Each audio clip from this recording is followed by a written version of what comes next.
ഇറാനെതിരെയുള്ള കപ്പൽ ഉപരോധം അമേരിക്ക വ്യാപിപ്പിച്ചു എന്ന വിവരം കൂടി പുറത്തു വരുന്നത്. അതായത് നിയമവിരുദ്ധമെന്ന് കരുതുന്ന ചരക്കുകൾ ഉൾപ്പെടുത്തിയുള്ള ഉപരോധമാണിപ്പോൾ വിപുലീകരിച്ചിരിക്കുന്നത്.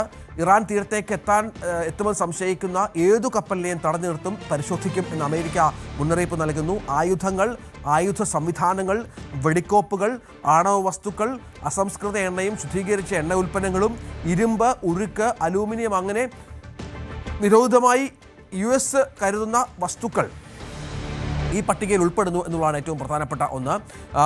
അജയ്, ഇപ്പോൾ നമുക്കറിയാം ഉപരോധം തുടരുകയാണ്. US-ന്റെ വലിയ സേനാവിന്യാസം ഈ മേഖലയിലുണ്ട്. ഇതിനകം തന്നെ 14ഓളം കപ്പലുകളെ തിരിച്ചുവിട്ടു എന്ന് US പ്രഖ്യാപിച്ച പശ്ചാത്തലം കൂടിയുണ്ട്. ഉപരോധം പാലിക്കാത്ത കപ്പലുകൾക്കെതിരെ സൈനിക ശേഷി ഉപയോഗിക്കുമെന്ന് വീണ്ടും അവർ മുന്നറിയിപ്പ് നൽകുന്ന സാഹചര്യമുണ്ട്. നിരവധി കപ്പലുകൾ ഇതുവഴി പോകാൻ സാധിക്കാതെ മടങ്ങുന്നു എന്നുള്ളത് ഗുരുതരമായ സാഹചര്യം സൃഷ്ടിക്കുന്നുണ്ട്, ഇറാനെ വല്ലാതെ പ്രകോപിപ്പിക്കുന്നുണ്ട്.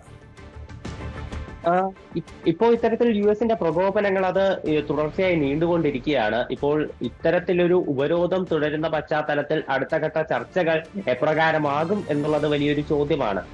ഈ ഉപരോധം തുടർന്നുകൊണ്ട് ഇറാൻ ഒരു ചർച്ചയ്ക്ക് തയ്യാറാകുമോ എന്നത് ചോദ്യമാണ്. കാരണം ഇറാൻ മുന്നോട്ട് വെച്ചിട്ടുള്ള ഉപാധികൾ തന്നെ പ്രധാനപ്പെട്ടത് US ഈ ഉപരോധം അവസാനിപ്പിക്കണം എന്നതാണ്. ഇപ്പോൾ നിലവിൽ നമുക്ക് ലഭിക്കുന്ന ഒരു വിവരം, CNN വേൾഡ് ആണ് ഇത്തരമൊരു വിവരം റിപ്പോർട്ട് ചെയ്യുന്നത്. അമേരിക്കൻ ഉപരോധം തുടരുന്ന പശ്ചാത്തലത്തിൽ പോലും ഇറാനിയൻ ബന്ധമുള്ള കപ്പലുകൾ 4 എണ്ണം ഹോർമുസ് ക്രോസ് ചെയ്ത് പോയി എന്നുള്ള വിവരങ്ങളാണ് നിലവിൽ പുറത്തു വരുന്നത്. 4 എണ്ണക്കപ്പലുകളാണ് കപ്പലാണ് എന്ന് പറയുന്നുണ്ട്. അതായത് ഇന്ത്യയുടെ വളരെ വലിയ ഒരു ഷിപ്പ് റൈസ് എന്ന ഒരു കപ്പൽ ഇന്ത്യയിലേക്ക് കടക്കാൻ ആയി എന്നുള്ള ഒരു സന്തോഷകരമായ വിവരം കൂടിയുണ്ട്.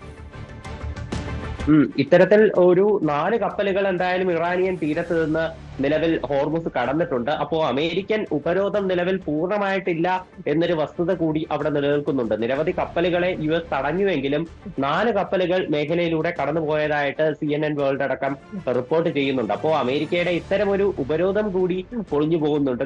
ആദ്യഘട്ടത്തിൽ ചൈനീസ് കപ്പലുകൾ ഹോർമുസ് കടലെടുക്ക് വഴി US ഉപരോധത്തെ വകവയ്ക്കാതെ കടന്നുപോയിരുന്നു. ഇപ്പോൾ ഇതാ വീണ്ടും 4 കപ്പലുകൾ കൂടി ഇറാനിയൻ തീരത്ത് നിന്ന് ഹോർമുസ് വിട്ടു പോയിട്ടുണ്ട്. അപ്പോൾ ഈ ഒരു ഉപരോധം അത് പൂർണ്ണമാകുന്നുമില്ല. നിരവധി കപ്പലുകൾ മേഖലയിലൂടെ കടന്നു പോവുകയും ചെയ്യുന്നു. പക്ഷേ തീർച്ചയായും US-ന്റെ ഉപരോധം അത് ഇറാനെ സാമ്പത്തികമായി ഒന്ന് പിടിച്ചു കുലുക്കുന്നതുമാണ്.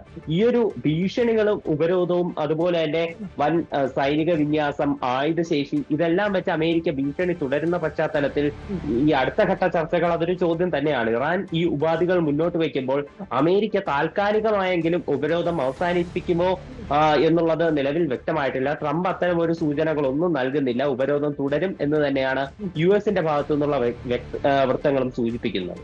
അജയ് സുധാ ബിജുവാണ് വിവരങ്ങൾ പങ്കുവെക്കാൻ. തുടരുക. കൂടുതൽ വാർത്തകൾക്ക് News 18 Keralam YouTube channel subscribe ചെയ്യുക.